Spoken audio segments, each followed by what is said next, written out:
môi khô riêng kita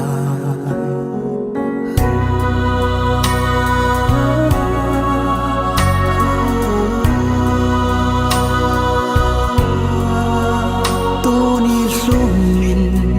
môi khô riêng kita một lần sang kalin kahin zone nguồn lệ bay ngay trên chiếc bụi kalung xin na thim thu leo đi kalung xin na sangin cả ngày lút na asangi hồi lại muốn na riêng dòng lên nàng cả lung xe đã vang mắng để lâu đi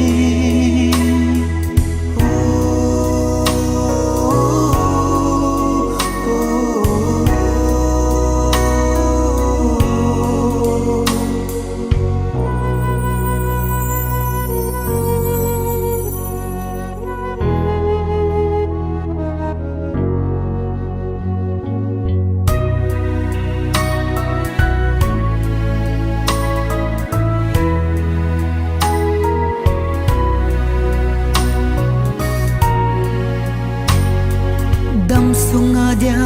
nang bau kalung sit pen hin khua dia nang bau na hi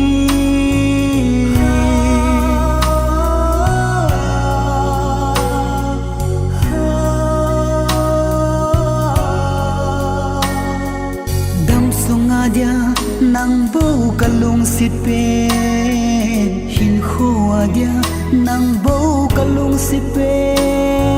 ang đam coi điên cả hin phơ thầy bôi gu thi min na pu cả đâu dinh nhẹ cả lung xe na sangin cả ngày lút na asangi hồi lại muốn na riêng dòng lên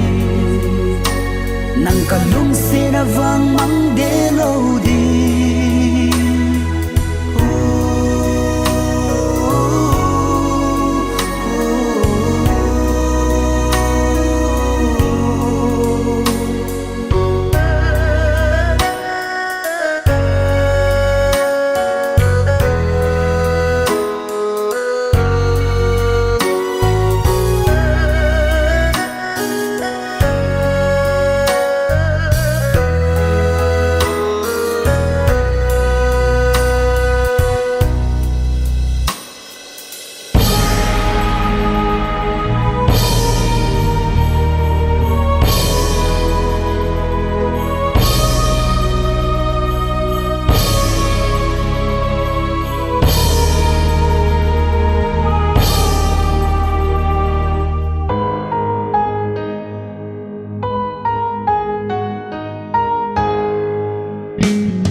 ka chan hi golden ki dang sana te ho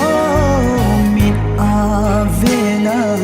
lunga gel phalo lom lo lung se ka chan hi golden ki dang sana te hi la lung se nan ang dang koi di na phal pu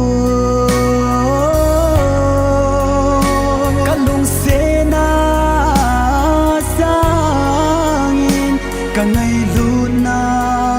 asangin hồi lại muốn na riêng dòng lên nàng cả lung xe na vang mắng để